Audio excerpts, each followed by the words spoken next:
Ukrainian troops renewed an offensive in Russia's Kursk region with large number of military equipment on February 6.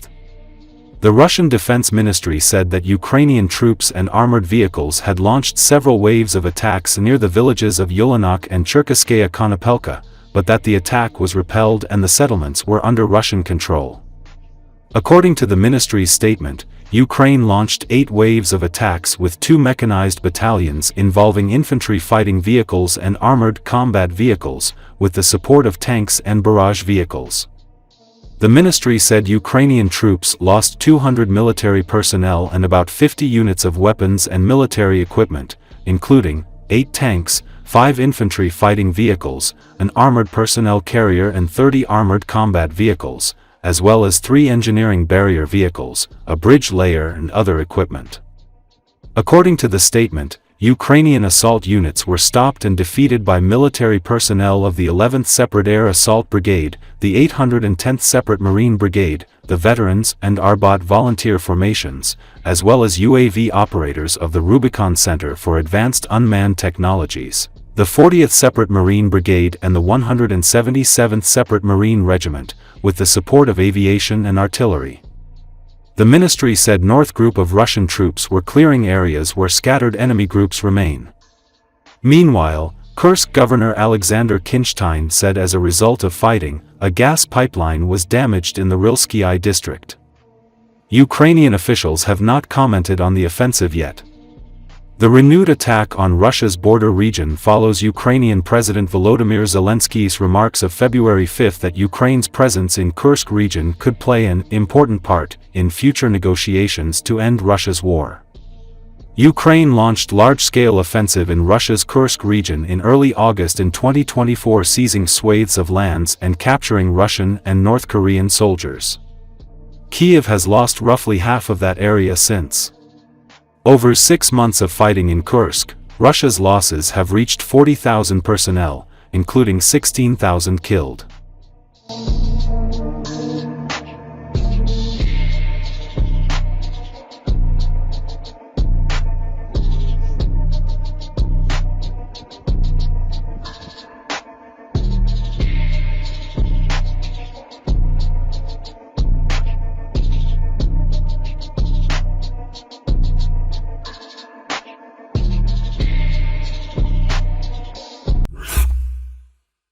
Enemy assaults continue in the Kursk region of the Russian Federation, but the Russians are now using significantly less equipment than before. This may indicate resource difficulties or a change in enemy tactics. As reported by the official channel of the RUB PAC unit, Pentagon of the 225th Separate Assault Battalion, the invaders' failed offensives in Kursk continue. For almost 3 years of full-scale war, enemy activity in various directions has become a common occurrence. In one of them, under cover of fog, the enemy carried out an assault, trying to gain a foothold in the plantings and ruins. At this time, drone operators play a key role, providing the infantry with operational support and high-quality reconnaissance. Everyone is working, Mavics, FPV and BATs, the report says. At the same time, it is noted that the Russian command continues to try to push the defense forces out of the Kursk region. Attacks are carried out both by foot units and with the help of armored vehicles, but its number has noticeably decreased compared to last month. According to the military, this may indicate resource difficulties or a change in tactics. Ukrainian military have released a video showing them destroying the enemy. Also in the background of the video, you can hear what is probably a Russian soldier talking to his relative. Apparently, this conversation was intercepted by the Ukrainian armed forces. The woman asks, "Dima, how are things with you?" The man replies, "Nothing. They're taking us out in a few days, roughly speaking, because there's nothing left for us. In short, we have 3 bulletproof vests here. They're all full of holes, like a sieve, like a colander." At the same time, he tells someone that a kamikaze has arrived and explains to the woman that it is a thing that burns equipment. The Russian woman says, "You hide there." The conversation almost ends there. How exactly the visit of the kamikaze drone ended for Dima is unknown. As media reported recently in the Kursk region of the Russian Federation, fighters of the 47th Separate Mechanized Brigade Magura of the Armed Forces of Ukraine burned Russian equipment worth $5 million in one battle. A corresponding video has been released in which several episodes of the battle can be seen. It was said that the enemy traditionally tried to storm Kursk region with heavy equipment but encountered resistance from the Ukrainian armed forces. As a result, the Ukrainian military destroyed an armored infantry vehicle, burned one enemy tank and damaged another.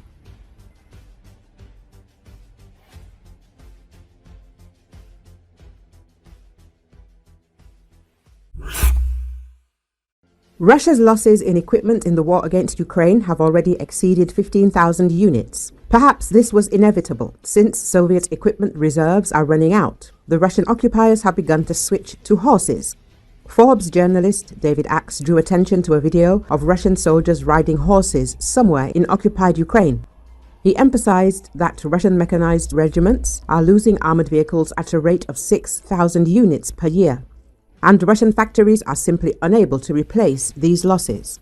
Russia produces about 200 new BMP-3 combat vehicles and 90 new T-90M tanks every year, as well as several hundred other new armored vehicles, including the BTR-82 wheeled combat vehicle, the article notes. In the first 2 years of the full-scale war against Ukraine, the Kremlin managed to make up for the large gap between losses and the production of new equipment. Moscow took Cold War-era equipment out of storage and sent it to the front, but these reserves are also running out. As armored vehicles, even very old ones, become increasingly rare in the Russian inventory, more and more Russian assault teams are riding in civilian vans and compact cars. Horses may be next, but that doesn't mean Russia is losing the war in a broader sense. As bad as Russia's force generation problems are, Ukraine's are even worse, Axe writes.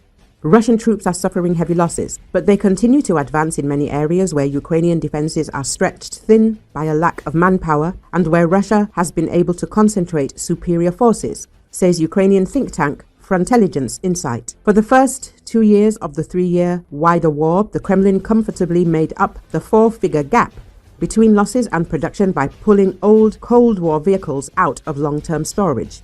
The Cold War storage yards once held vast stocks of old tanks and other armored vehicles, but now even these stocks are running out. Open source analyst Jumpy scrutinized 3 vehicle parks and concluded most of the remaining vehicles hadn't moved in years. A vehicle that doesn't move for so long is a dead vehicle, Jumpy explained.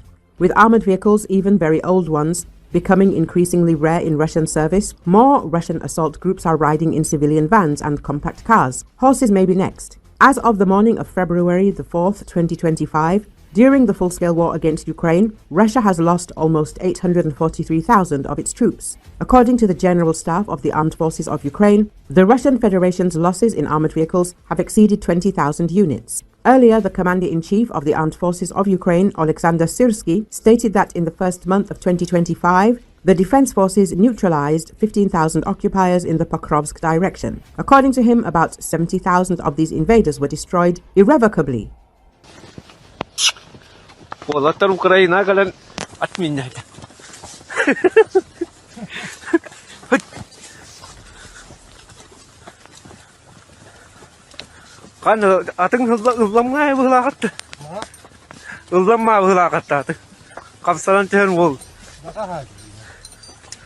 Kotu.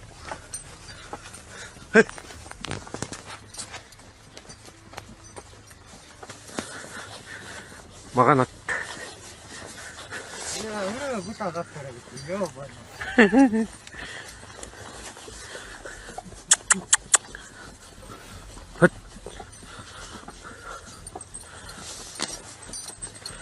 Ayan, natarahirtak.